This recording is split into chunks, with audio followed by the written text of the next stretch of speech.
Welcome to this webinar by UUK International. My name's Tony Strike. I'm University Secretary at the University of Sheffield, and I've been involved in supporting the preparations for a no-deal Brexit, both in my own university through the Brexit Coordination Group, which I'll say a little bit more about later, and also through UUK's own national Brexit Coordination Group as the Association of Heads of University Administration, or AHUA, representative on that group. And I've been asked by UUK to present this webinar in the series on planning for a no-deal Brexit. I think it's worth reflecting that when we were doing this back in March, at least to me, it felt like an emergency. But as we've walked up this hill a few times since, one of the issues is that it's hard to motivate people to get re-engaged with this subject and to give it the focus that it needs, perhaps, as we're here facing the potential of a no-deal Brexit again. So I'm happy to share the experiences from my own perspective and from the University of Sheffield, and hope that it validates your own work on preparing for no deal, because I'm sure you agree that it's as likely now as it was back in March. But I think because of the uncertainty, whether people support another extension, whether they want a second referendum, whether they want Article 50 revoked, or just because you're completely fed up with hearing about Brexit, and who could blame you if that was the case, we do need fresh, sustained energy and focus. So do share the link to this webinar with your colleagues within your own university if you think it would be helpful to them in getting that renewed focus on our preparations. So let's get started. This webinar today sets an approach for planning the possibility of a no-deal Brexit, and I'm going to cover three themes in this webinar. And while I'll draw on approaches from my own university, the University of Sheffield, this is not in any sense a case study, and I hope it has general applicability to the work that you're doing too.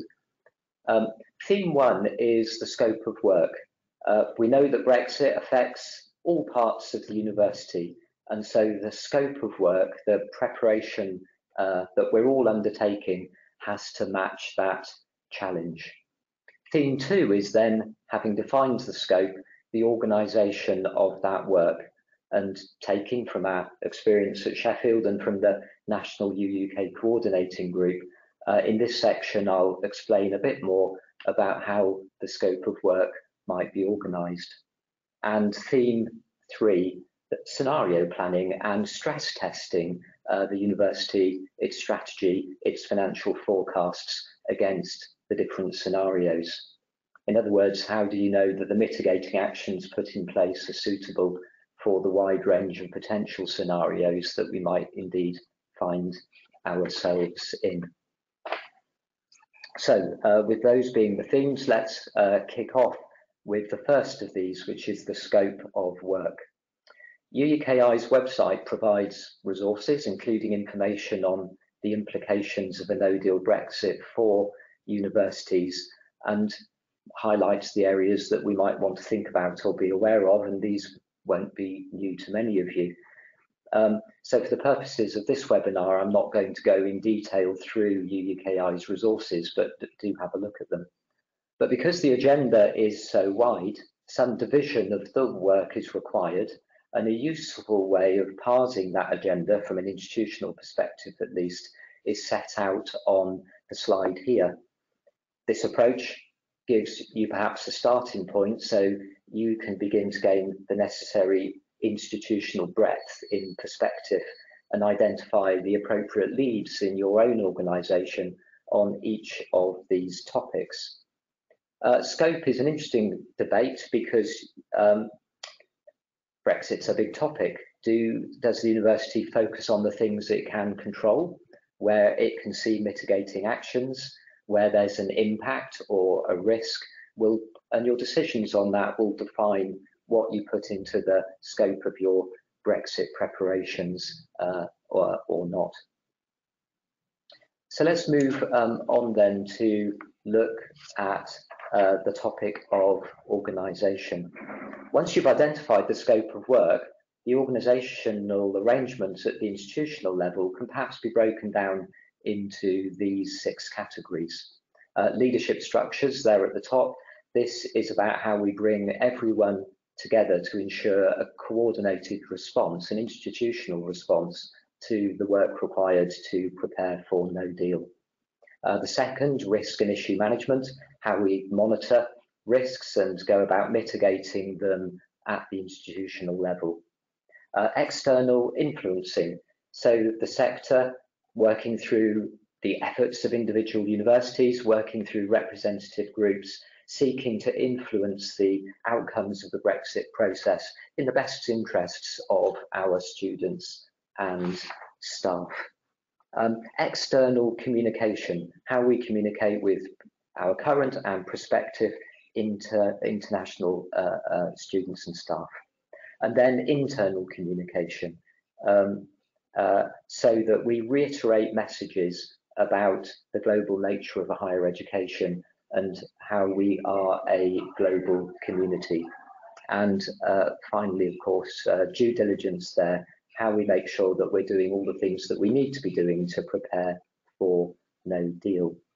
So we're going to pick up each of these in a little more detail in turn, and let's start with leadership structures.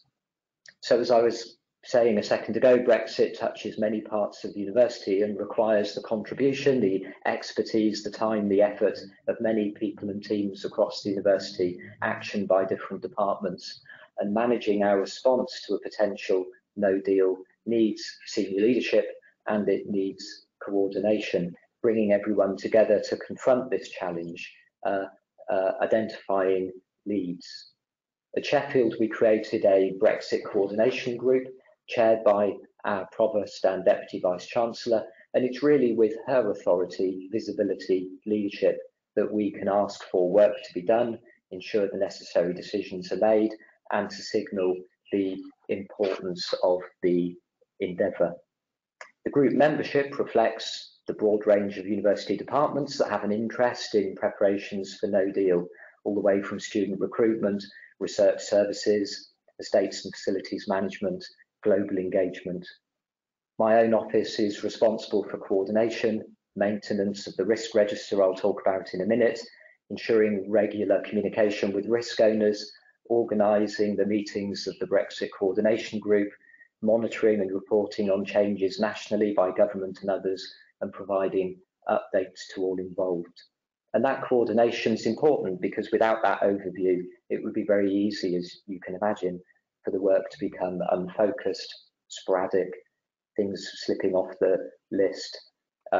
It's really the engagement of the risk owners in the institution and the engagement of their expertise that's important. So let's just have a closer look at this example of a Brexit coordination group. It's, as you can see here, got membership and terms of reference, as you'd expect. This is just offers it as an example, not as best practice. And I think the important thing here is not to copy any particular other institutions' arrangements, but to think about what explicit leadership structures you need in your own institution, appropriate to your own context, to coordinate this work. So we're going to move on now and look at risk and issue management. Now, at the University of Sheffield, we've taken a risk-based approach to no deal preparation. Given the uncertainty of the outcomes, this is, of course, challenging. And the phrase that I use in university, and I think it works, is that we will prepare for the worst while hoping for the best. And that seems appropriate here. So the university knows that no deal will be damaging. It's not an outcome we want, but it's the one we're going to work toward in the sense of preparing to mitigate its effects. We will do what we can and influence where we can to try and prevent those worst impacts. So we prepare on the basis of the worst possible outcome. That means we have to put aside the soap opera of the politics and tune out of the 24-hour news cycle. No deal goes off the agenda, on the agenda, it's more likely, it's less likely. We're ignoring that, keeping our focus on preparing for no deal. If we're prepared for that, we're prepared for anything. And our no deal risk register helps create a focus on that risk-based approach.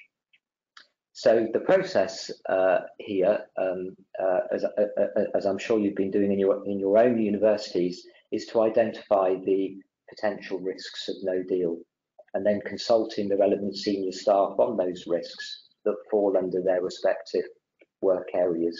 A discussion then takes place about what mitigating action they think the university can reasonably take, if anything is possible.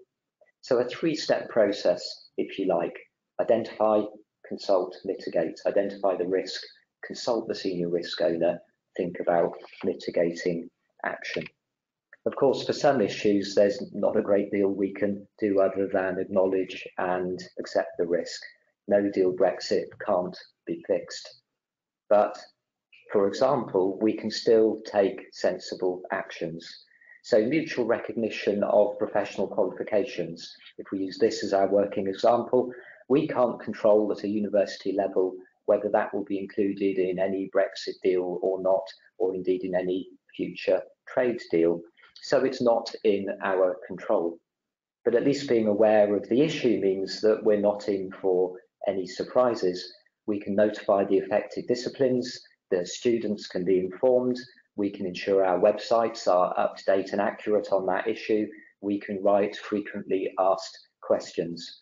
None of that activity changes the underlying risk, but it's the best response the university can make to ensure that its staff and students are informed and up to date.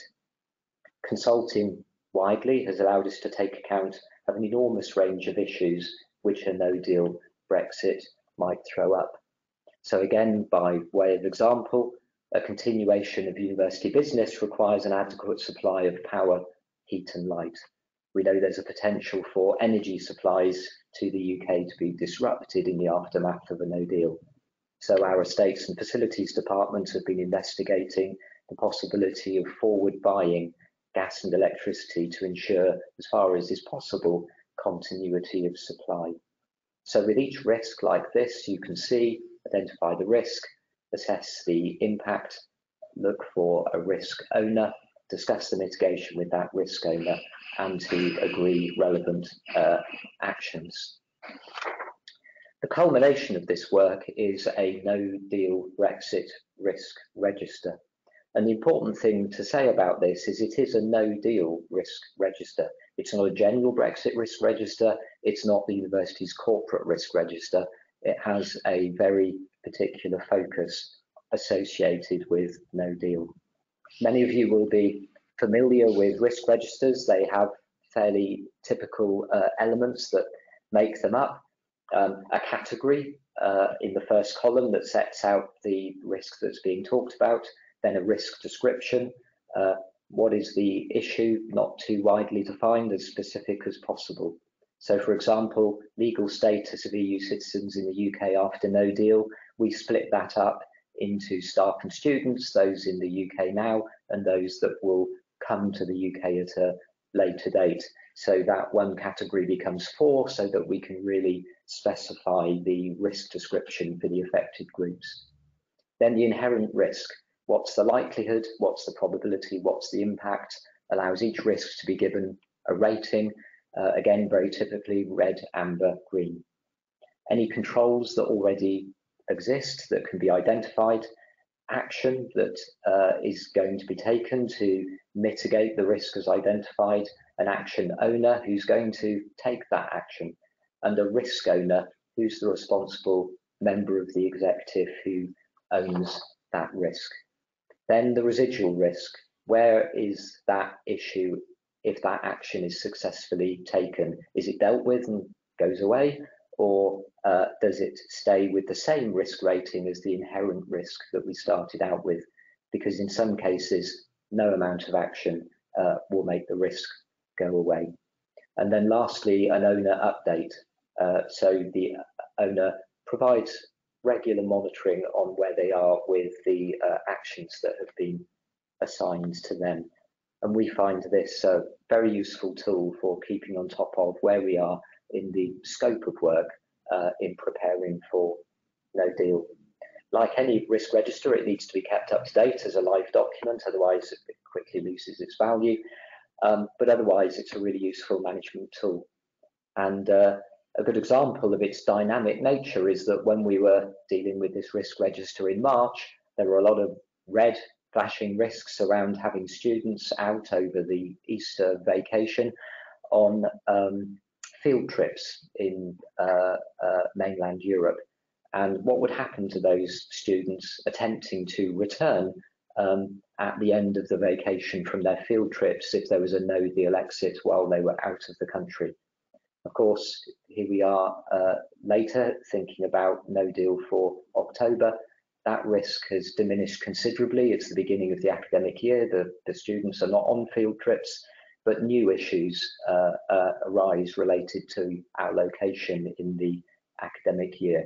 So it's a very dynamic register in relation to the issues that we face, and drives our planning, allows us to report to our executive board, and allows us to report to our governing body on where we are.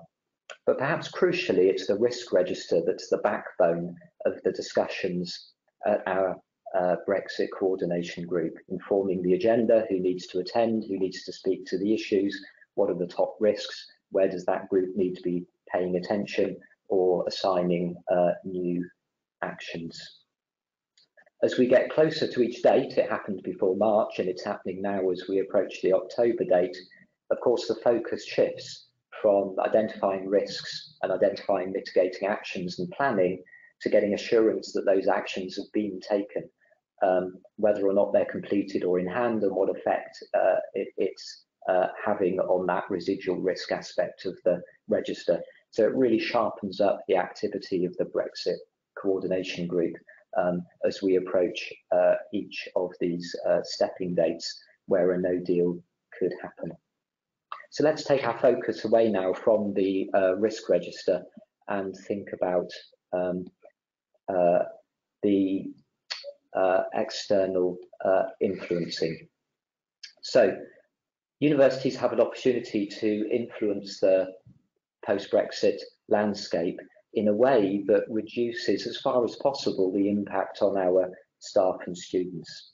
In the event of no deal, we need the government and other associated bodies to either reach agreement with the EU or to reach bilateral agreements with EU countries, or to propose national alternatives. So, for example, we need for UK universities to continue to participate in Erasmus projects. If this can't be negotiated at a state level with the EU as a body corporate, then we need an operationally achievable UK alternative to the Erasmus programme designed in conjunction with the sector. But if we're not in Erasmus because of no deal, and there isn't a UK alternative, then each university will have to enter into its own bilateral arrangements with its own partner institutions in mainland Europe. And of course, we need to press the case as a sector individually and working collectively to make the argument and to show the priority of a decision needing to be made on that, so that we can put in place the appropriate mitigations. Equally, if the government intends to move to an international fee status for EU students, then the government, working perhaps with UUK, will need a coordinated communications campaign to mitigate the impact of this and the change in the visa status of those students. But we need to know what the position is, and we may well have a view and want to express that view to government. In the event of no deal, we need the UK government to commit to European research collaboration including UK associate membership of Horizon Europe.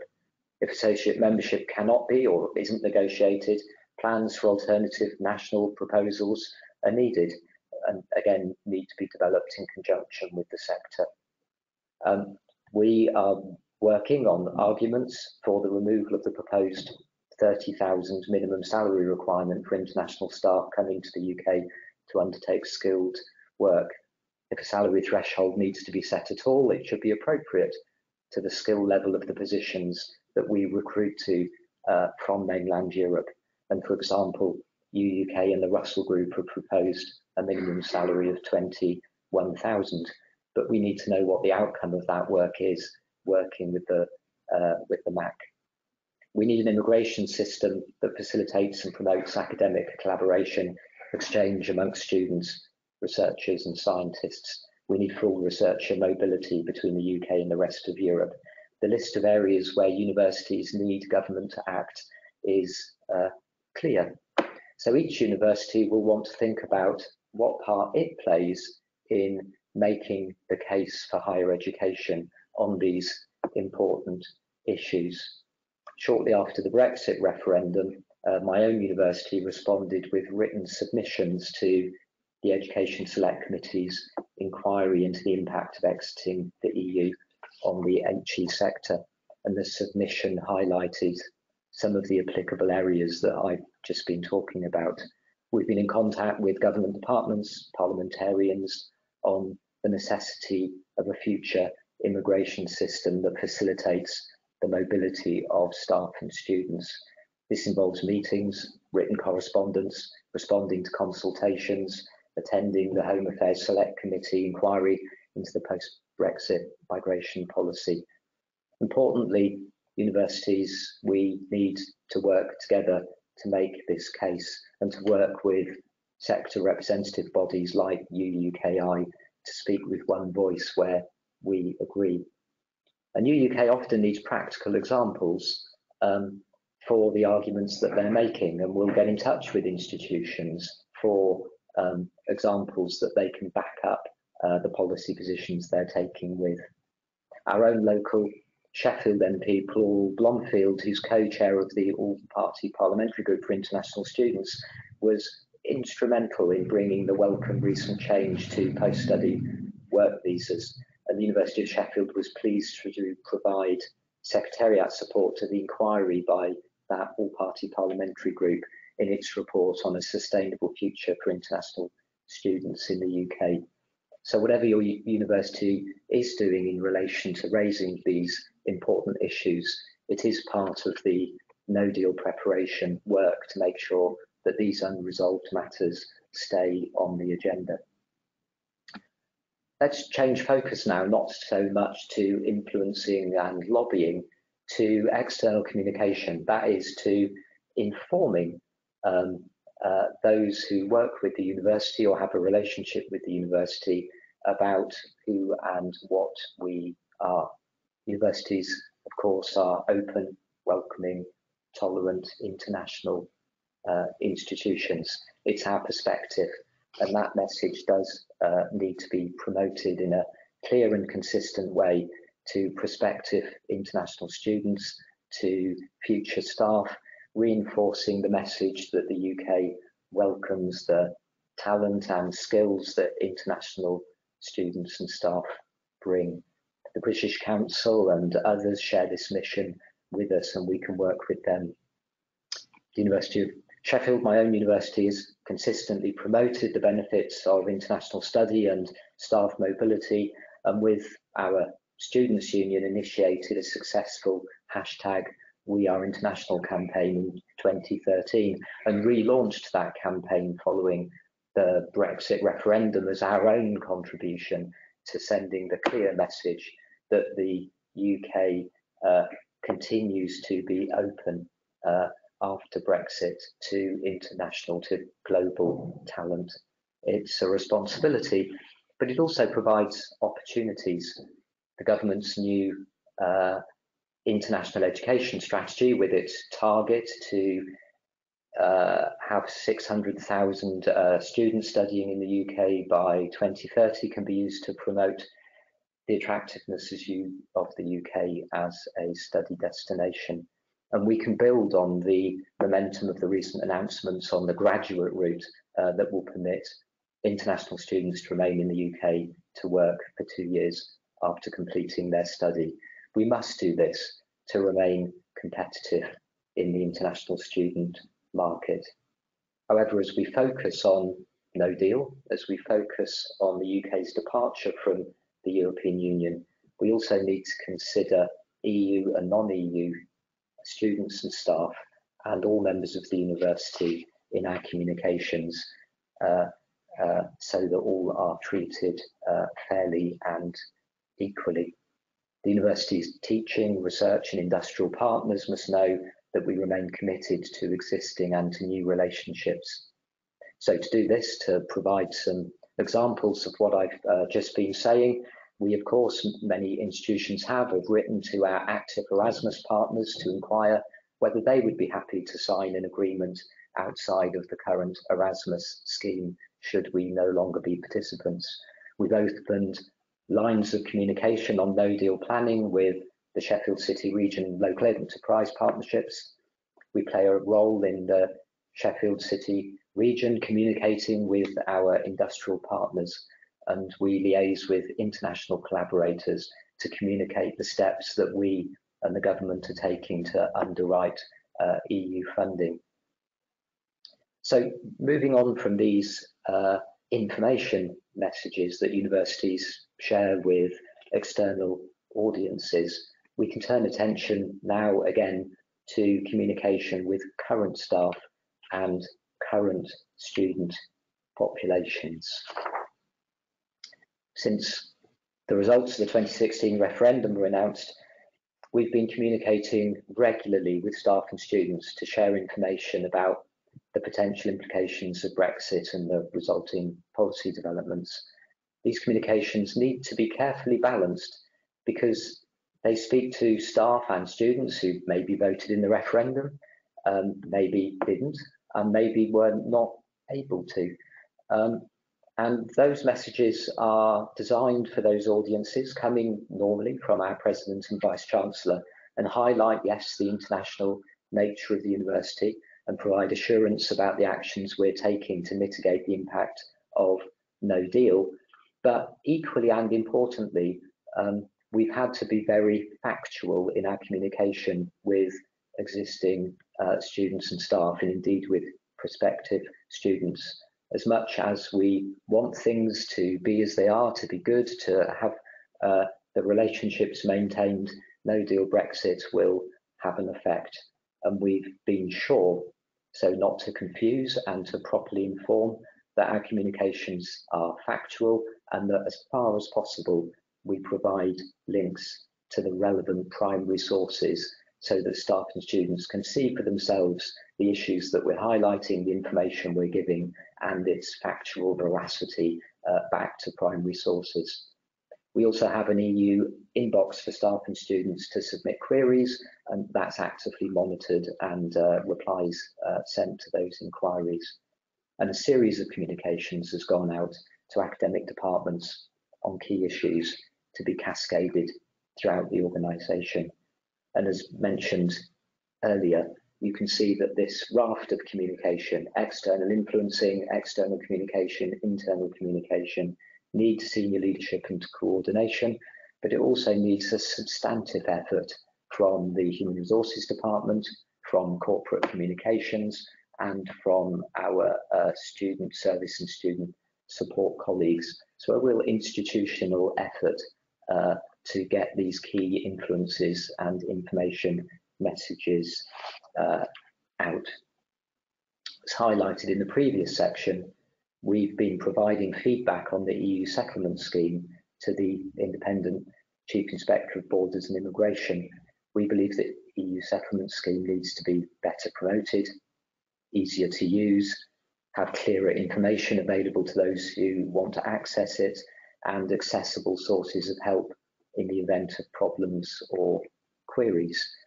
But to address the problems with the EU settlement scheme that staff and students tell us that they've been experiencing, we've been ourselves pursuing a campaign to support staff and students.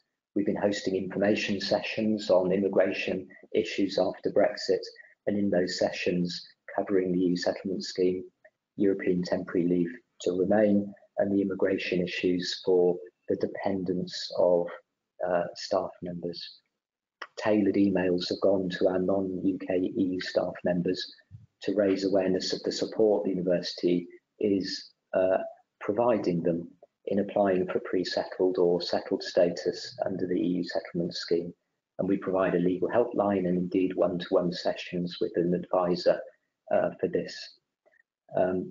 So in conjunction with our Students' Union, we've been doing this, of course, with our students too on the settlement scheme, really doing our best to ensure that they get best advice and best support to do what they need to do to deal with the immigration issues. So moving away from immigration exclusively, and in the event of a no deal, we have agreed to share information with students on other related matters, such as obtaining recognition of their academic degrees in an EU country in the event of no deal, and practical communications on travel around a no deal Brexit day, and communicating with EU applicants regarding the rules on European temporary leave to remain. Institutions, of course, we're very conscious we need to comply with the Competition and Markets Authority regulations by providing clear and factual information and seeking to promote the benefits of a UK higher education experience at the same time. So where we have offers out to staff, for example, where their start dates are immediately after the 31st of October in the event of a no deal, we know who these individuals are who've got outstanding employment offers with us, so that we can immediately communicate with them in the event of no deal. So that sounds, of course, and is a lot of activity, a lot of work. So let's turn our attention to due diligence. The university's relationship with the EU is so embedded in what the university does that significant work is required to ensure all the information that is available to staff and students is up to date and accurate, that the websites are correct, that our procedures follow the right requirements, that our communications are up to date and accurate in these fast moving events. We don't want to put out anything that's confusing or wrong or out of date or misleading to our staff and students that could potentially generate confusion. And this means that my office is regularly scanning for new government notices, changes, announcements that change the current position as we understand it, looking for the authoritative source for changes that we identify, and then updating our websites and our FAQs and our procedures to reflect the most up-to-date position. And as the government gets more and more active in preparing for no deal, of course, more of this sort of information is being published, and the more work we have to do cycling that through to make sure that staff and students have access to the most up-to-date advice. But there are things that we still don't know. So, for example, we know that EU nationals who start a course in England in 2021 academic year will continue to be eligible for home fee status and access to student finance for the duration of their course. We know that those guarantees are not altered in the event of no deal, but we have no idea what the situation will be for students starting after 2021, and therefore we have to communicate very carefully with prospective students to ensure that we're clear and accurate about that. Similarly, with issues around temporary leave to remain and the current 36-month non-extendable limit, the government's said that they're aware of this problem.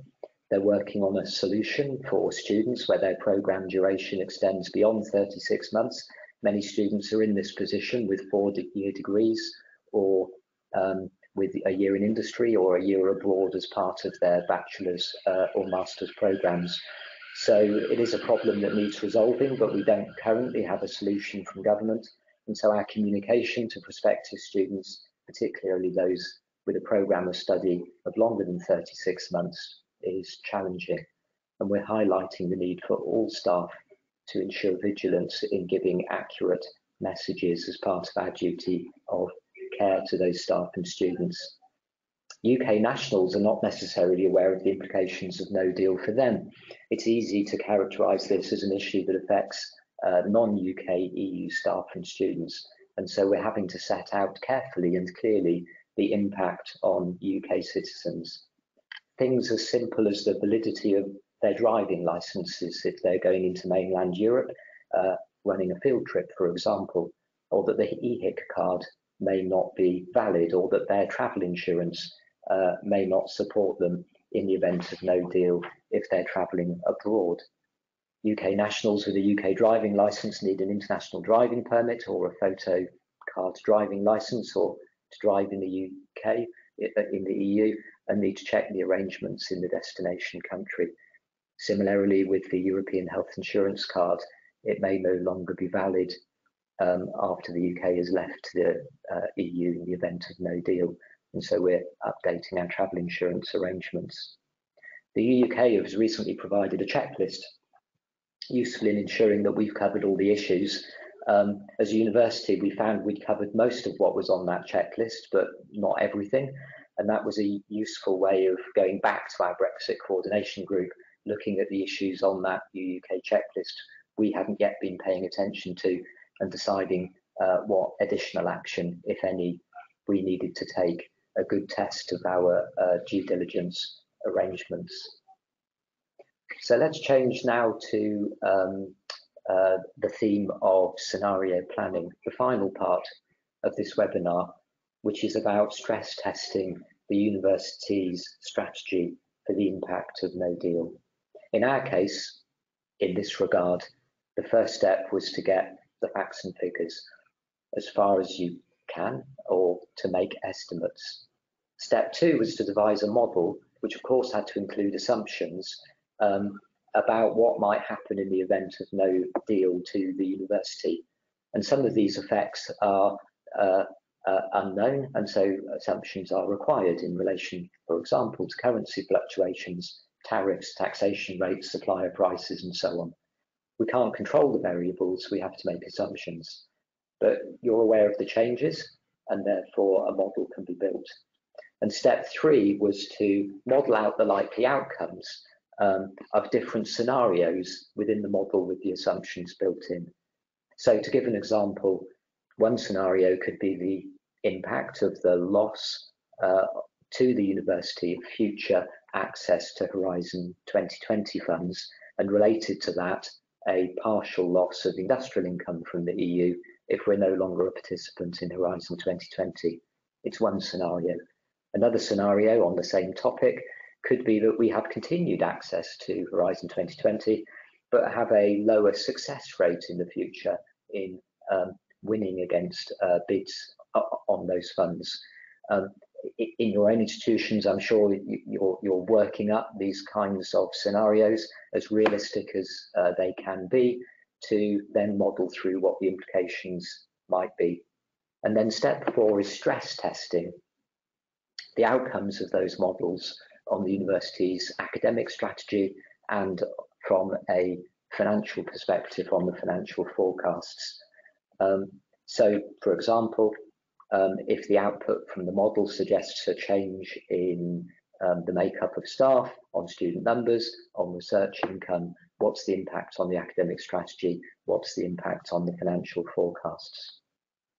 In our case, we found that the institutional impact often disguised greater impacts within the university, because EU students, EU staff numbers, EU research income, Erasmus students are not evenly distributed across our disciplines within our university. So it was well worth, in our case, doing the modelling at the academic department level, and then identifying the disciplines whose risk profile was higher than that of the university as a whole, because of these differentiated positions. So again, as I say, universities are different, our makeup is different, our exposure to these risks is different, but well worth doing the work on the scenario planning so that the impacts are understood. So we've looked in this webinar at scope of work, what's in and what's out of the work of preparing for no deal, at the organisational arrangements that you might have in place or want to have in place within your university to deal with that scope of work. You've heard about how we have taken a risk-based approach, approaching no deal as the worst case outcome, as if we're prepared for that, we're prepared for anything, and therefore taking a risk-based approach to those arrangements. And because we've focused on no deal, I think a risk-based approach is right.